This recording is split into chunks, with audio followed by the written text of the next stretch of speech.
encourage and study with someone, figuring out what your mission is in this world.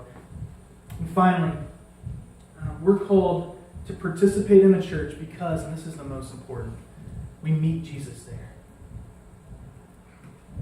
In Matthew 18:20, Jesus isn't just being abstract, metaphorical here. I think mystically, in reality, he is saying that where 2 or 3 people are gathered in my name, I am there with them.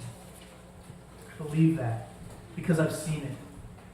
There have been times in my life where I've encountered Jesus, and most of those times have been in the community, the church community. I remember worshiping once in a village in India with some of my friends who went with me to help serve, and there was just this evidence of Jesus being present with us as these Indian men who were being persecuted for following the call to be ministers were just worshiping and dancing. In that moment, I saw Jesus.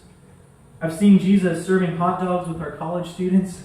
I remember specific instances where it was dark outside and it was cold, but there was these moments, these glimmers of Jesus in the faces of the people that we were serving. And when I get the chance to pray with you guys, Jim this morning led us in a prayer time before church started. I feel Jesus' presence in a way that I just couldn't if I was by myself.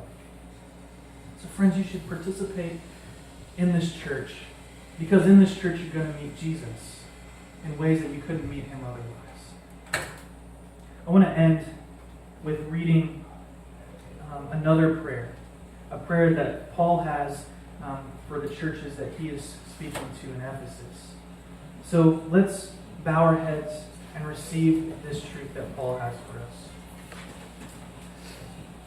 For this reason I bow my knee before the Father, on whom every family in heaven and on earth is named, that according to the riches of his glory he may grant you to be strengthened with power through his Spirit in your inner being, so that Christ may dwell in your hearts through faith, that you, being rooted and grounded in love, may have strength to comprehend with all the saints what is the breadth and length and height and depth, and to know the love of Christ that surpasses knowledge, that you may be filled with all fullness of God.